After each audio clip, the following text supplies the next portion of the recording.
¿Cómo les va? Están escuchando El Ojo de Ediotima, una mirada puesta en los matices de la literatura porque amamos el debate y el gris.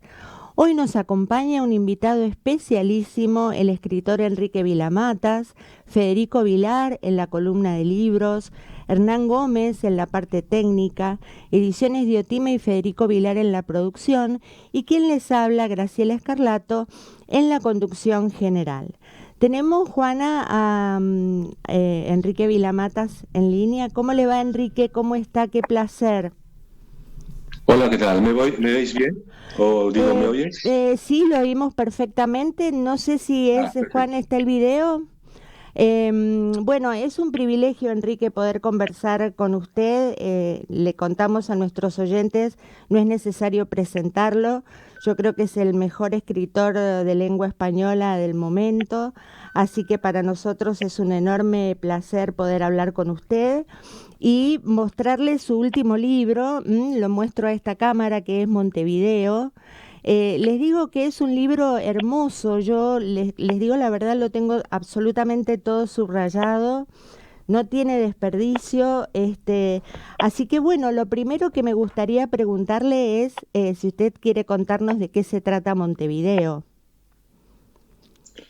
Bueno, es difícil de explicarlo porque pertenece a un tipo de novela que no se cuenta a través del argumento. Es Ujú. decir, un tipo de novela que hace tiempo que dejé atrás en este sentido, lo que no significa que no tenga una trama muy pensada y muy elaborada y que en realidad se ha de leer entero, línea por línea, para comprender qué es lo que dice el libro.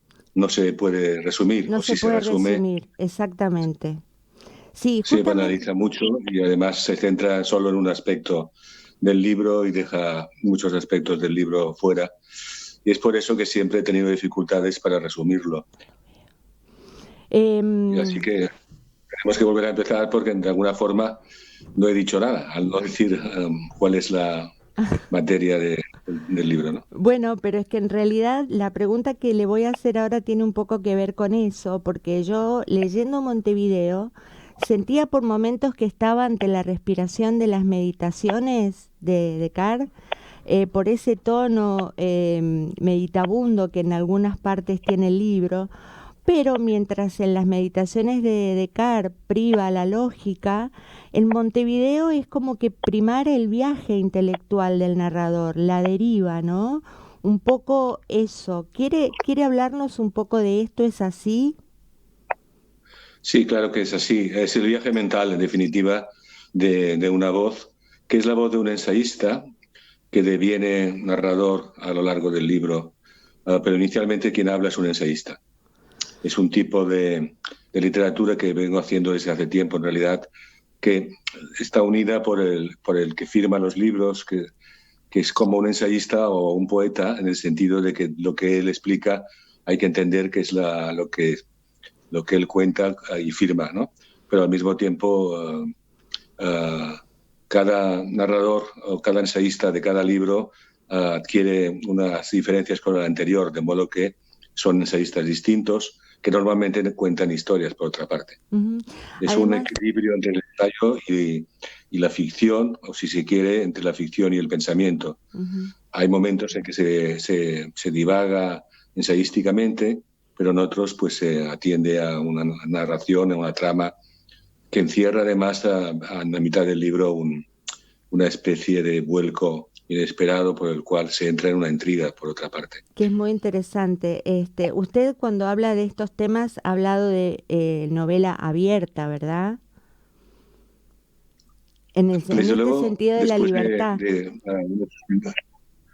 sí, es una novela que al llevar ya unos meses en circulación, he constatado más que nunca que al ser de libre interpretación y dejar muy libre por completo, como es lógico, al lector para juzgarla, para entenderla o no, uh, una novela además muy ambigua que trata sobre la complejidad del mundo, en definitiva, y la búsqueda de la resolución de un misterio que, como todos sabemos, uh, no va a ser resuelto en el sentido metafísico, es decir, de saber conocer el misterio y las tinieblas del mundo, en qué consisten, no las vamos a saber nunca.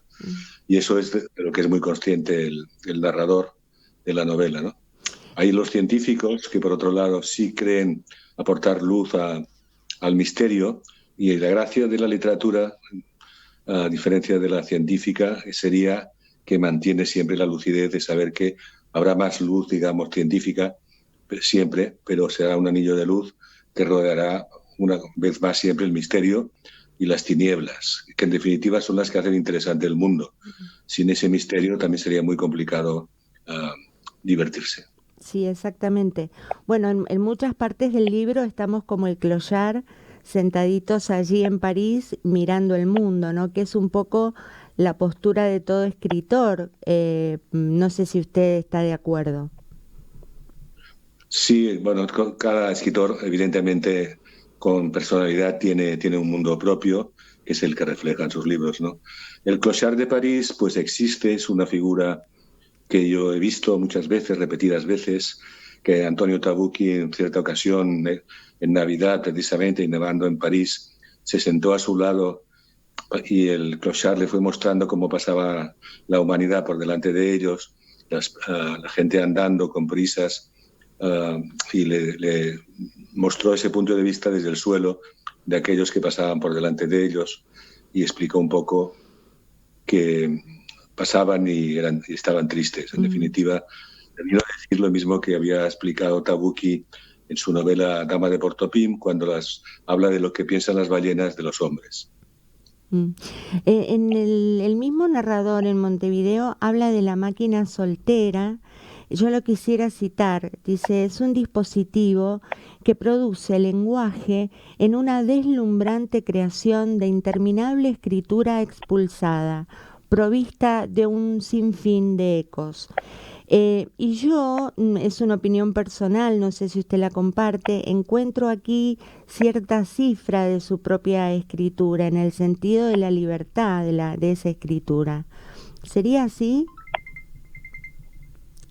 Sería así, posiblemente sí. No veo nada para contradecir aquí.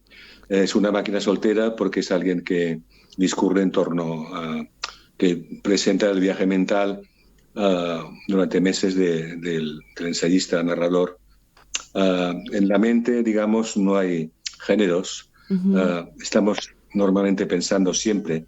Ese pensamiento se pierde porque todo pensamiento es presente y se va, y de alguna forma le sucede otro. Pero cuando se trabaja de esta forma, como una especie de monólogo interior, pero largo en el libro y salpicado también de anécdotas, historias y incorporación de una posible autobiografía del autor, uh, vamos, vamos acumulando una serie de imágenes y pensamientos que tratan de imitar un poco lo que sería lo que hemos dicho, el viaje mental, ¿no? Ujú. Es una, por eso, en realidad es pensamiento mezclado con narración. Siempre lo he hecho así, pero con el tiempo más marcado. Y lo importante es también que crear las condiciones, que el narrador crea unas condiciones especiales, como montar una caja y en esa caja poner diversos departamentos y preparar un poco o pintar un cuadro con bastantes fragmentos por unir, y saber que todo va a transcurrir en esa caja o en ese cuadro, y que los pensamientos distintos van a ir a un lado o al otro, pero se van a homologar entre ellos. No habrá fronteras, para hablar claro.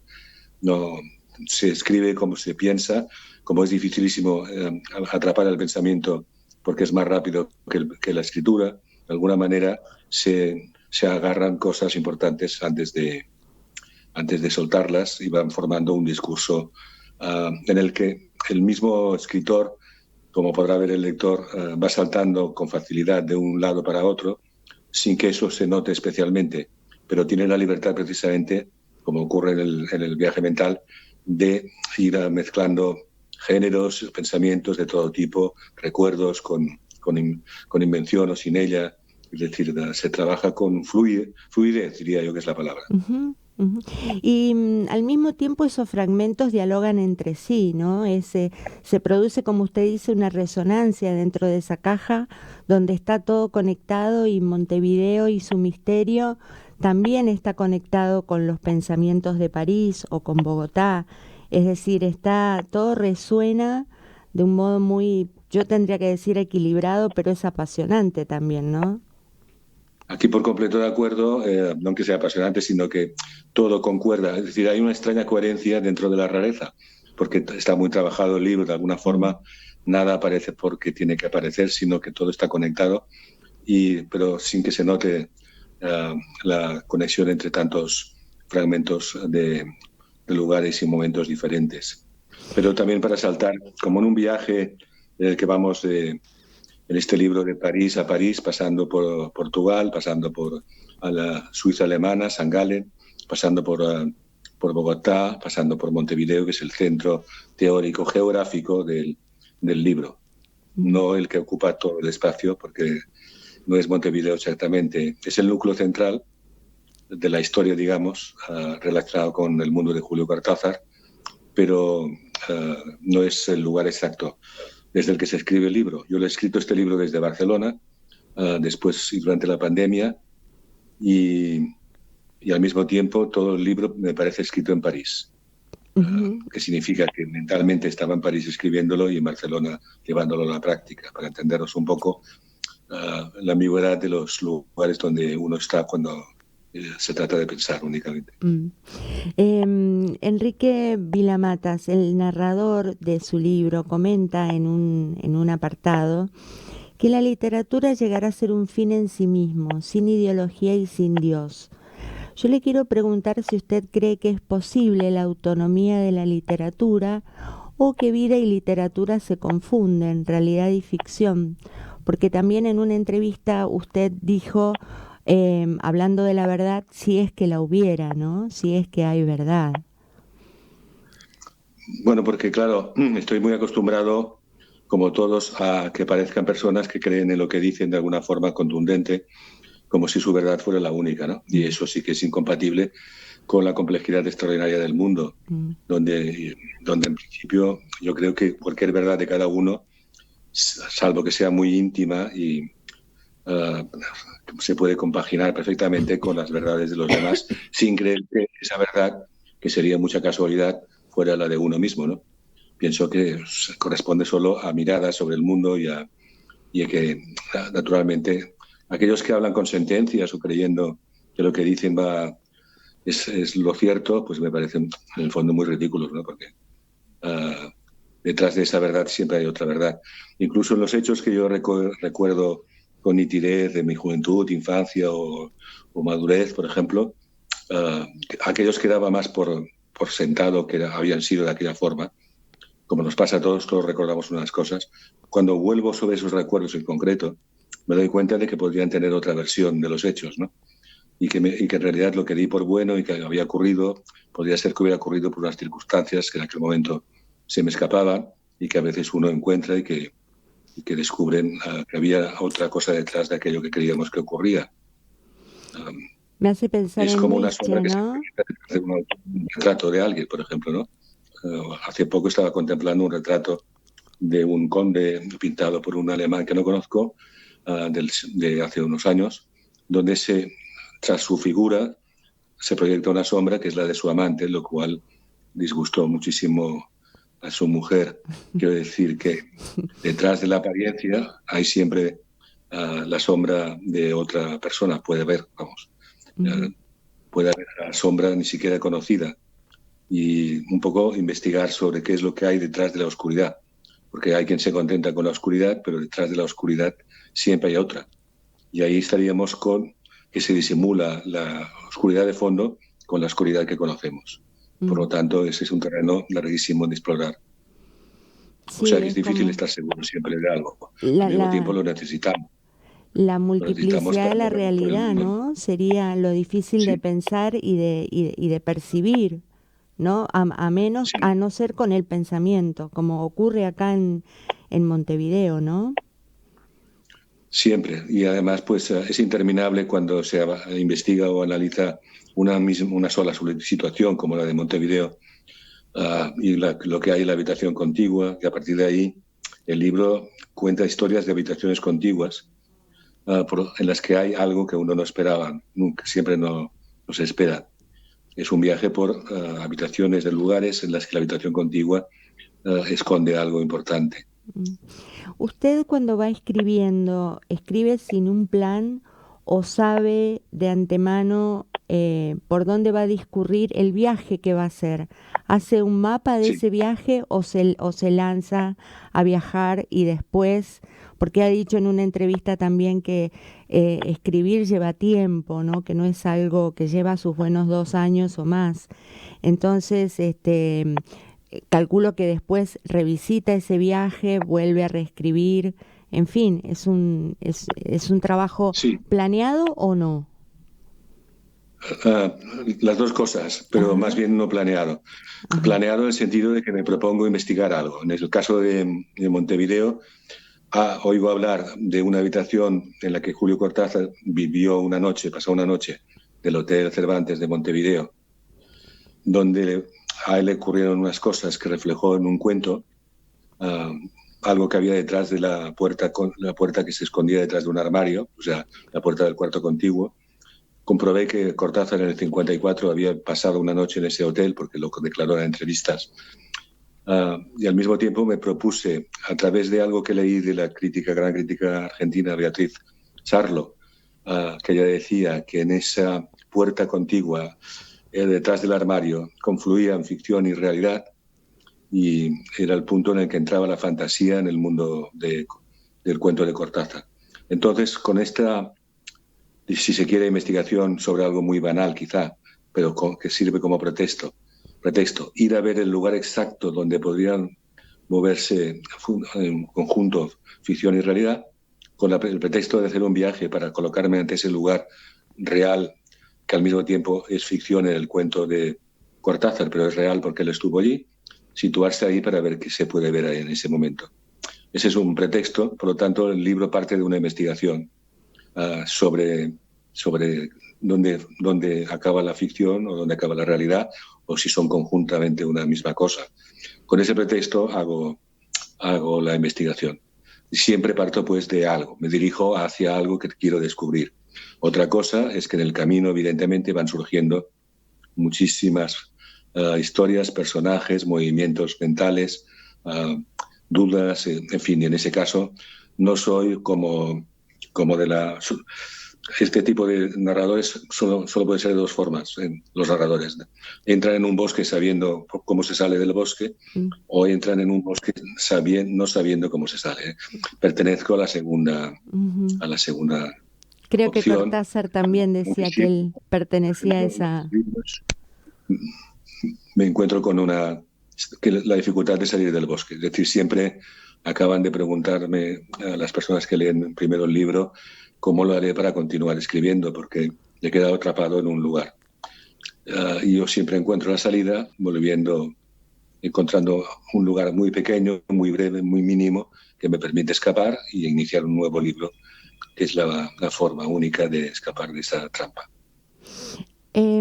Usted en una entrevista estaba conversando con respecto al lenguaje y yo le quiero preguntar si cómo ve el lenguaje literario ahora, ¿no? Que se tiende a lo llano y a lo comprensible para el lector. ¿Qué piensa de esa simplificación, podríamos decir, de lo que es la literatura, que se está dando en el Este es un presente? problema porque es muy intimidatorio para el que escribe ahora actualmente, en parte porque comprende que lo que se podía hacer hace 50 y 60 años, lo que hicieron en mi país Juan Benet o Luis Martín Santos u otros autores, uh, la prosa más larga, las frases más alargadas, menos comprensibles para el lector común, es intimidatorio para el que escribe ahora porque si realmente el lector no conecta con lo que se escribe y lo que lee, pues acaba dejando el libro. Entonces ocurre que hay que intentar un equilibrio brutal para conseguir realmente que, por lo tanto, rebajar el nivel. Cuando hay una conversación en la que hay 6 mediocres, el más mediocre es el que acaba triunfando, porque acaba teniendo el nivel, la conversación del más mediocre. Mm. Entonces se trata de salvar estas situaciones tan difíciles por las cuales uno no puede rebajar en su discurso y al mismo tiempo tiene que estar muy alerta por si acaso eso le perjudica tanto, ¿no? Hay, Sí. en todo caso, una diferencia inmensa. Por ejemplo, el otro día en un periódico, bueno, en el periódico El País de Madrid, uh, un articulista habló de este tema que estamos hablando ahora, comentando, y citó un párrafo de estos sin punto y aparte que tarda en llegar, de Marcel Proust, y sinceramente cuando me encontré ese párrafo de Proust tan extraordinario metido en el periódico, me quedé parado al contemplar que aquello no era legible para un lector de periódico de hoy, no en general, pero sí para mucha gente. Y era una maravilla de párrafo que ya no se puede hacer, o si se hace, se ha de hacer con mucho cuidado. Por lo tanto, se ha bajado el nivel cultural también, por descontado, y esa es la única forma que yo veo de resistir es hacer lo que te dé la gana, que es lo que he intentado hacer en Montevideo, siempre atento a no, siempre sin perder mi libertad, muy suelto, pero al mismo tiempo teniendo en cuenta que pasaría por los lectores y interesaba que estos no rompieran la comunicación. También dice Moore en su libro, bueno, que no hay que hacerle ninguna concesión al lector, ¿no? Eso también tiene que ver con la libertad del escritor. Sí. Bueno, será leído, a lo mejor no será popular, pero en definitiva, bueno, a veces el hacer demasiadas concesiones termina Sí, por claro, ser es que un corset, ¿no? Para esa libertad. concesiones no las hago nunca porque, sinceramente, No. me sentiría muy mal conmigo mismo si hiciera, por ejemplo, un libro por encargo con tal idea, es decir, no hago concesiones por mí mismo, por una cuestión de honor y de honrarme a mí mismo con esto. O sea que no las hago. Pero sí es cierto que se ha de ir con mucho cuidado por por esta sensación que uno tiene de que cuanto más sencillo sea lo que digas, pues más un éxito pasajero va a tener, pero es algo que no... Ya esto se hablaba cuando apareció el Ulises de Joyce y cuando apareció Proust y apareció Kafka, por ejemplo, los tres grandes del siglo XX para mí. Se hablaba de que había escritores que para los críticos y para los literatos, escritores que se movían con lectores exclusivamente de este lado, que permitían que hubieran críticos sin cesar cuando había críticos, por entonces, más que ahora, y los otros que hablaban más llano y que llegaban a los lectores. Esa división siempre se ha visto. Si me interesa tanto la literatura argentina en general, es por la cantidad de opciones literarias que hay en Argentina, ajenas a esto que estamos hablando, no ajenas, pero algo ajenas a lo que estamos hablando en un sitio, en un lugar como Europa, donde importa básicamente si el libro se ha vendido o no actualmente, ¿no? Sí, también Por lo por el tanto, estado de la en ese industria, sentido, ¿no? Editorial, que ha cambiado ¿cómo? mucho en el siglo XXI. Los Sí, ha lobbies cambiado muchísimo. editoriales. Yo como hace años que escribo pues, y que publico, no tiene nada que ver, sinceramente. Pero claro, en mi caso se trata solo de ser un resistente, de estar en lo que siempre he hecho sin ser aplacado por la idea de llegar a un público máximo. Ya me conformo con el que existe para mí, por lo tanto no es problema. Portugal, por ejemplo, o Argentina, son países muy literarios debido a que se permiten mucho tipo de ofertas literarias distintas, conceptos distintos de narrar y grandes autores sin parecerse entre ellos. Por lo tanto, por eso siempre he mirado y he leído lo que se produce en Argentina. Hay varios autores citados en Montevideo, varios autores argentinos, Fresán entre ellos, ¿no? ¿Cómo? No, decía que hay varios autores, tenemos un pequeño delay con la comunicación, por eso le pido Sí, lo sé. disculpas, a veces lo piso, que están citados varios escritores argentinos en Montevideo, entre ellos Fresán, ¿no? Que habla precisamente de la importancia de la supremacía del lenguaje sobre la trama y los personajes, ¿no? Es decir, la importancia que tiene el lenguaje. ¿Quién me cita? ¿Quién me ha dicho? ¿Qué escritor? Rodrigo Fresán. Rodrigo Fresán, sí. Sí, Ujú. claro. Bueno, En Fresán ese es un autor muy arraigado en Barcelona y amigo de toda la vida desde el primer viaje que hice yo a Buenos Aires. Y un tipo de escritor complicado y difícil lo que hace y que yo admiro, me interesa. Y no quería seleccionar a nadie más en este caso, en el libro, porque se trataba no de nombrar a varios, sino poner un solo ejemplo suficiente para que no se sintieran fuera de esta selección muchos autores. Muchos autores. Bueno, le quiero preguntar algo que me parece muy interesante. Usted, el narrador, mejor dicho, dice en Montevideo que se puede esbozar una discrepancia política frente al presente. Se pregunta si eso es posible. Y yo le quiero preguntar si es posible ser intempestivos, si podemos escribir desde otro lugar que no sea el presente, si podemos escapar a eso, ¿no?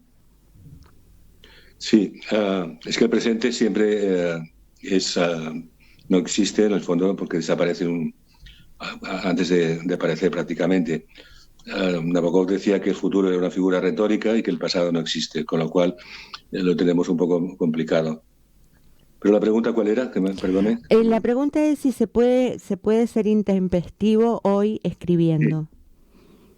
Sí, en el anterior libro, Esta bruma insensata, era intempestivo por completo porque escribía fuera del tiempo en el que transcurría la acción, que estaba situada en la época de crisis en Cataluña, sin que se mencionara casi los hechos políticos del momento.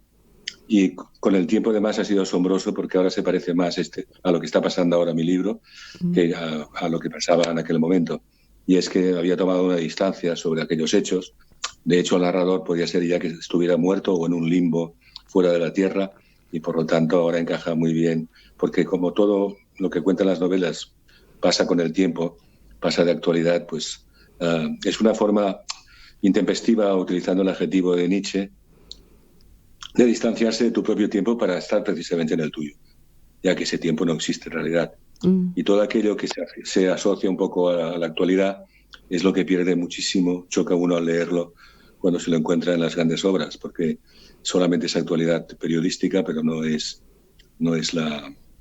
choca un poco encontrársela. Por eso he rehuido siempre bastante hablar de lo que está pasando en realidad, y me he distanciado de esto para hacer la obra, en definitiva. Sí, por eso le preguntaba antes si usted considera que la literatura puede ser autónoma. No, evidentemente sí. Sí, sí, puede serlo, y es muy criticada cuando es autónoma, pero tiene que ser libre, ¿no? Por otra parte, el Quijote, por poner un ejemplo tremendo, pues es pura actualidad porque es un clásico, y porque es un clásico por lo que significa la propuesta de ese libro, esa novela, ¿no? Sí. Bueno, usted ha dicho en algunas entrevistas que el autor no es más que las transformaciones de su estilo. Y yo le quería preguntar, Enrique, ¿qué es el estilo para usted? Pues el estilo es como decía un torero, Belmonte, que su estilo era como toreaba él. Es decir, como torea uno, como ve la vida y la traslada al papel, de alguna forma ese es el estilo, ¿no? Que es propio de cada uno y inconfundible, y que no se parece a ninguno más, ¿no? A veces digo, nadie escribe como yo, porque es una frase que parece pedante, y es al revés. Simplemente cada uno escribe de una forma que nadie puede escribir igual. Eso es el estilo. Y también estoy de acuerdo con los que dicen que lo importante del autor jamás es la vida, sino lo que escribe en la obra. Cuando se habla de que se hace un libro para contar tu vida, en realidad lo que cuenta siempre es la obra, la que explica algo de ti, aunque se hable de personas que no eres tú. Ahí estás tú, y lo que tiene que quedar, nunca la figura del escritor. Es más creíble lo que ha escrito. Más refleja su vida, de alguna manera, que refleja en realidad la vida de su estilo, ¿no? La biografía de su estilo. Y se puede conservar el estilo y al mismo tiempo reinventarse, porque algo muy interesante en su obra es el hecho de no repetirse, ¿no? Y de de avanzar, de romper con una frontera y ir a la siguiente. Siempre así. Y cuando dicen que me repito, pues no lo entiendo, porque creo que han leído mal, seguro. Porque repito temas y personajes y autores literarios, y aparecen siempre paisajes parecidos y ciudades parecidas, iguales. Pero eso simplemente es un espejismo, porque en cada libro hay otra cosa distinta. Y lo puedo decir yo porque si no, no me divertiría escribiendo. Y si es distinto es por esto, porque siempre manejo el material propio mío, porque claro, no va a ser de otro, pero lo transformo para que sea una experiencia siempre distinta. Veo claramente la experiencia de escribir una novela como la veía Cervantes, que hablaba de aventurarse. De ahí salen las aventuras, ¿no? Aventurarse, le dice a Sancho en un momento determinado. En la vida, por la libertad y por tu propia honra, le dice a Sancho, Quijano, le dice, hay que aventurarse. Y eso es la aventura continua que hay en el Quijote, que se ha convertido en la novela. Esta es la historia de la novela. Aventurarse significa pues arriesgarse en todo lo que uno hace, jugándosela y sabiendo que corre muchos peligros, pero si no, no sería interesante torear, ya que hemos sacado el símil este. Sí, rescató también lo que usted dijo de divertirse, ¿no? La escritura, que es una forma de leer el mundo, de estar en el mundo, pero también es puro placer, ¿no? Y se nota es eso. Es la inteligencia divirtiéndose, por decirlo de alguna manera. Creo que lo dijo Einstein, me parece. La inteligencia también necesita divertirse, por supuesto. Exactamente. Bueno, dada la fuerza de la imaginación en su escritura, ¿es posible o es necesario esto de ir más allá de las barreras, ¿no? ¿Es la imaginación la que lo impulsa o es el propio movimiento de la inteligencia? ¿Es por va por el lado racional o no? Eso es lo que yo quería preguntarle. Es mucho más interesante el avanzar frases que uno a veces ni siquiera sabe qué significan, como cuando en Montevideo digo que es la búsqueda de la novela de un cuarto propio, que sería como el cuarto propio de los hombres, comparado en paralelo al cuarto propio de Virginia Woolf. Esto lo escribí y ahí está, y se ha interpretado de muchas maneras, que es lo que yo buscaba. Es porque alguien me dijo que escribiera eso, alguien que no conozco. Aparece de repente, por la misma escritura, una frase que aparece en tu mente y si la colocas, queda ahí. Siempre estás a tiempo de borrarla. Pero frases como estas llevan a otro sitio. Mi trabajo hay dos cosas que tenía desde el comienzo, que quizás están ya mermadas, pero que eran imaginación y memoria. Y esto lo he conservado porque es imprescindible para escribir. La imaginación no lo sabía que la tenía tanta, pero con los primeros libros la crítica española dijo que contaba historias inverosímiles, que era imposible que ocurrieran. Resulta que todas me habían ocurrido. Y esta es la gracia que yo vi que tenía en lo que hacía, porque estaba contando historias un poco raras, pero que me habían ocurrido. Y tenía la prueba incluso, y decían que era un exceso de imaginación que hacía inverosímil las anécdotas. Bueno, en cuanto a la memoria, realmente aún tengo bastante y se nota mucho en Montevideo porque es donde, precisamente por la experiencia que tengo ya vital, hay cantidad de cosas que vienen al caso y las he introducido en el libro.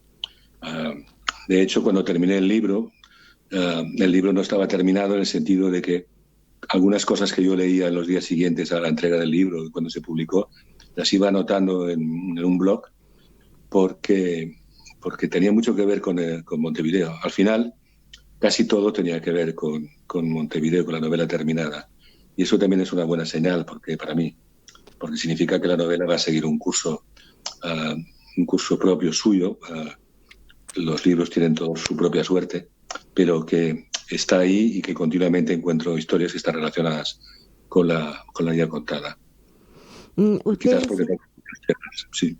En un momento que lo que quisiera este narrador es contar una historia que fuera invisible, pero que al mismo tiempo fuera patente para el lector, que no estuviera ahí, pero que el lector pudiera de alguna manera reconstruirla. Y eso me parece que está reñido con esta tiranía de lo verosímil, de lo decimonónico, de la psicología de los personajes, ¿no? Esta libertad. Sí. ¿No es así? ¿Qué le parece? Sí, la psicología quedó muy atrás ya con Kafka, porque Kafka nunca explica por qué hacen las cosas los personajes, es decir, no le importa, es presente puro en este caso, Kafka. Explica las cosas y las preocupaciones del día a día cotidiano, pero no explica causas psicológicas que estén detrás de aquel momento en el que se encuentra el personaje. Esto por un lado. ¿Y qué más me ha dicho? Porque, No, por el otro le hablaba de un poco la tiranía de lo sí, de que lo debe ser verosímil, por ejemplo. verosímil, ¿no? De que uno lo aprende en También los hubo un día, talleres y en fin. también me di cuenta de que no era necesaria la verosimilitud siempre. Por ejemplo, en la novela última de Valeria Luiselli hay un momento que toman la palabra los niños, los hijos del matrimonio que viaja, y todo lo que cuentan los niños pues es inverosímil y uno se da cuenta perfectamente de que encaja muy bien también en la novela. Por lo tanto, también es un tópico más que circula en torno a escribir novelas, que no hay por qué hacer caso excesivo, es decir, Ujú. se puede hacer también en verosímil, siempre también que se haga bien, claro, porque si te cuentan algo desde el comienzo que no crees ya ahí, pero se hace bien en Kafka mismo, ¿no? En la Metamorfosis con la primera frase, si te crees a que se ha convertido en un monstruo, pues ahí tú adelante, es decir, pero se ha de hacer bien en todo caso y a ser verosímil, pero sin serlo. Le traslado una pregunta de Mariel Pardo, que es una autora de la editorial. Ella quiere saber, dice, en Montevideo, el narrador habla de 5 tendencias narrativas y la última es quienes se han rendido, perdón, al poder de la tecnología. Con el debate instalado sobre la inteligencia artificial, ¿usted podría decirnos algo en lo que un texto creado por una máquina no pueda imitar a un autor de carne y hueso? O sea, la voy a dar vuelta a Seguramente la pregunta.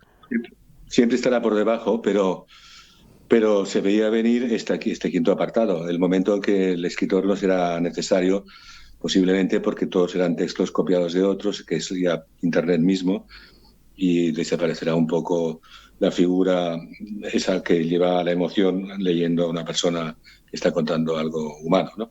Por lo tanto, en cuanto a la inteligencia artificial, todo por ahora es muy divertido, porque en principio a mí me trataron, en Madrid en abril quisieron, a propósito de Montevideo, que me entrevistara una- un robot, Ajá. un bot de última generación. A mí me pareció apasionante porque imaginé para él unas preguntas que le llevarían a la desesperación, ¿no? Y dije que sí, de hacerlo, ¿no? Luego todavía no se ha llevado a cabo por parte de nadie en público, pero para mí era como escribir una novela, que era darme una novela hecha casi. Lo que ocurrió es que a última hora se dijo que no iba a entrevistarme el bot porque todavía era tonto. Es decir, todavía se enfadaba. Todavía se enfadaba y repetía varias veces, pero yo le he dicho a usted, yo le he dicho, y entonces habría sido muy incómodo. Sin embargo, lo está haciendo ahora el presidente de Ulipo en Francia, Hervé Letellier, está entrevistando en Le Monde por entregas a un robot y CGPT, creo que se llaman, y es muy interesante en la conversación entre Ulipo y el robot. Esa quinta disyuntiva que yo añadí parecía un poco forzada al principio cuando la escribí hace 2 años, pero se está viendo perfectamente que es la Profética. quinta posibilidad y en la cual se anula, digamos, prácticamente el trabajo del escritor, como se va a anular el trabajo de tanta gente, ¿no? Por lo tanto, estaba ahí y yo la puse no convencido del todo, pero se está comprobando que se avanza hacia esto. Mm. Em, bueno, también dice el narrador, y ya es la penúltima pregunta, no lo entretengo más, dice que lo más importante ya no es morir por las ideas, los estilos, las teorías, sino más bien retroceder un paso y tomar distancia ante lo que sucede. Y la pregunta sería si usted considera que hay como un embotamiento cultural o una desmesura en el deterioro, ¿no? ¿Qué piensa del presente? Sería la pregunta en torno a lo cultural, que un poco ya lo Sí. respondió. No, bueno, respondo con Flaubert. Ya Flaubert se da cuenta de esto. En sus cartas a Luis Collet, él le dice, anoche fui a ver a Palacio, a ver a Napoleón I, nieto de una parte, y no estaba, pero oí hablar de política. Hemos- y dice, y oí tantas tonterías que parece mentira. Eso por un lado, lo que dice Flaubert. La otra, que él explica que se debería educar a los dirigentes, es decir, estos deberían educar al pueblo, pero que en realidad ellos no pueden educar al pueblo, a la masa que desprecian, porque ellos no, son la ignorancia misma de culturalmente no tienen posibilidades de educar y además, aunque les interesa que el pueblo no acceda a saber, de alguna forma los políticos no pueden educarlos porque no tienen ni idea de cultura, no están relacionadas con ella. No, Con y el de arte hecho la menos. están sacando de la currícula de las escuelas, ¿no? Todo lo que es humanismo ya no se enseña, filosofía, arte, Exactamente, por lo ¿no? tanto, siempre se ha pensado que era hecho a propósito por las clases dirigentes, digamos, pero creo que ni a propósito ni nada, es ya irremediable prácticamente, Mm. porque tampoco son capaces ni de darse cuenta de que eso es una estrategia para que la masa no se subleve. Ahora la masa se subleva ya sin saber también, por lo tanto no hay problema. Em, Sí. Es bueno la gente los escritores como Flaubert o Kafka, que no eran profetas, sino que eran perceptivos con la realidad. Veían lo que iba a pasar de alguna forma sin ser profetas. Y en este caso Flaubert es un ejemplo total en todo lo que escribe de su época y de lo que va a venir. Él habla de los Bismarck, ¿no? No sé, de que sus sobrinos van a ser hombres de negocios y continuará una tradición, pues, a partir de ellos, de hombres de negocios que será mundial. Y de alguna forma se puede definir el mundo 200 años después de Flaubert, pues como esto, ¿no? un De gran alguna forma. mercado, sí, un gran mercado. Sí. Y bueno, por suerte nos quedan los libros, ¿no es cierto? Donde se puede ir a buscar, como usted dice, a veces a lo mejor intempestivamente ir hacia atrás y siempre están esos testimonios ahí que nos salvan un poco la vida. La última pregunta que quería hacerle es con respecto, no sé si se escucha en España, el tema de la cancelación literaria, esto que está pasando en los países de lengua sajona, que están expurgando obras de Shakespeare y de Mark Twain, etcétera, quitándoles expresiones políticamente incorrectas. Eso está pasando, se ve en la industria española. ¿Usted piensa que va a llegar porque está pasando en países, bueno, que ponen todo de moda en el mercado editorial? ¿Y qué piensa al respecto? Sí, ya está pasando, pero de hecho se habla más de la autocensura, es decir, Ujú. porque se escribe o se trabaja en medios cuidando de no pasarte, es decir, que no te despidan con opiniones que molesten en un lugar o en otro. Por lo tanto, trabaja más hábilmente, más sutilmente la autocensura desde hace años. Yo he conocido incluso la censura con Franco, porque empecé a escribir en vida todavía del dictador y mi primer libro pues hubo unas páginas censuradas. Y tengo incluso esta experiencia que para mí es exótica ya, que los jóvenes precisamente no la consideran verosímil, ¿no? Ujú. Y por lo tanto ya sé lo que es, pero ahora creo que es más complicada y más sutil porque es la que yo conozco y conocemos todos, que es la autocensura a la hora de hablar, ¿no? Ah, viendo las consecuencias que puede acarrear a uno mismo. Sí, sobre todo el tema de que, en fin, si surge un personaje políticamente incorrecto en una novela, eso no implica que el autor lo sea. Entonces, es como que se ha perdido la habilidad de distinguir entre ficción y realidad, ¿no? Ese es un Bueno, problema del lado del lector. En España ocurrió, sí. Aquí ocurrió con el caso de Nabokov y de Lolita, que Sí. quienes escribían contra Nabokov y le trataban de lo que fuera, no tenían ni idea, siendo escritoras en este caso importantes, no tenían ni idea de lo que es la literatura, porque claro, confundir esto que ha dicho con, con el argumento del libro, pues, y eso demostraba que realmente no habían captado cuál era el núcleo central de la escritura, ¿no? Mm. Y bueno, ya le había preguntado a Nabokov por si le gustaban las lolitas, que dijo, ¿usted cree que mi mujer es una puta? Dijo. Claro. Ya se debía el propio Nabokov con inteligencia, ¿no? Vilamatas, ¿y qué está escribiendo ahora? ¿Con qué nos va a sorprender? ¿Ya está trabajando en un próximo libro? ¿O está...? Sí, Sí.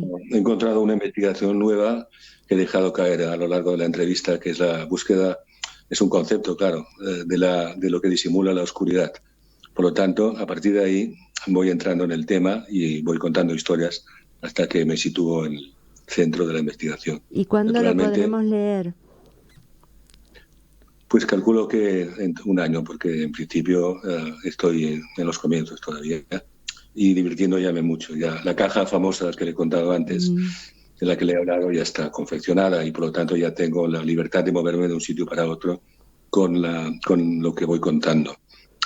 Y todo empezó en una noche que salí en Barcelona y me di cuenta que yo, que era un octámbulo empedernido, hacía 5 años que no salía de noche. Me encontré de repente, sin beber, porque antes bebía las noches, encontré algo que no sospechaba y que es muy sencillo, que la noche estaba abierta, una noche abierta. La novela va a ser una noche abierta por completo, y una sensación de rareza al descubrir que la noche era interminable. Y voy a buscar en la oscuridad de la noche la historia que completaré escribiendo el libro. Que no falten los ánimos en esto, porque claro, si esto se lo propongo a un editor actualmente, no sé si le interesaría. Bueno, a sus lectores sí lo estamos esperando. Vilamata, si usted se calificaría a sí mismo como un flaner del pensamiento, alguien que viaja en sus libros con el pensamiento. Soy autor de viajes mentales, sí, tal como pasa ahora. Pero de todos modos, con el tiempo lo que me ocurre es extraño, en el sentido de que cualquier acontecimiento, cualquier cosa que ocurre durante el día, puede ser un motivo de escribir una novela entera, aunque sea algo a lo que nadie daría importancia ni se vería. Es decir, me estoy volviendo muy observador del momento a momento, de lo real. ¿Escribe todos los días? ¿Cómo? ¿Escribe Sí. todos los días? Ajá.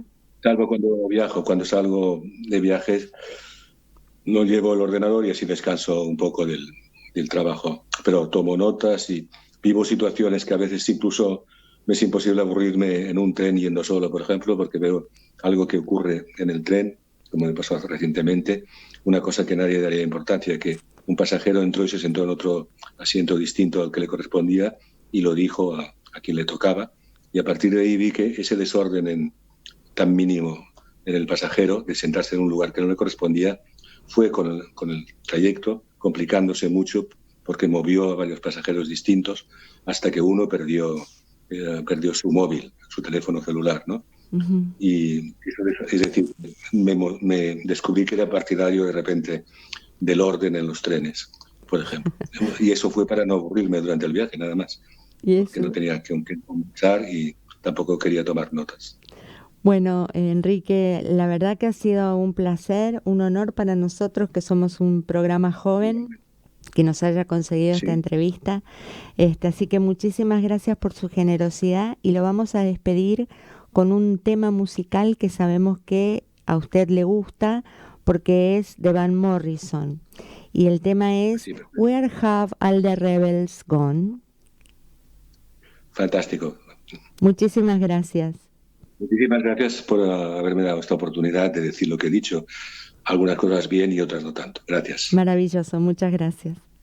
Volvemos después de esta hermosa entrevista. La verdad que vale la pena escucharlo despacito, con un café, con un vinito, porque es tan rico todo lo que dice, tan interesante.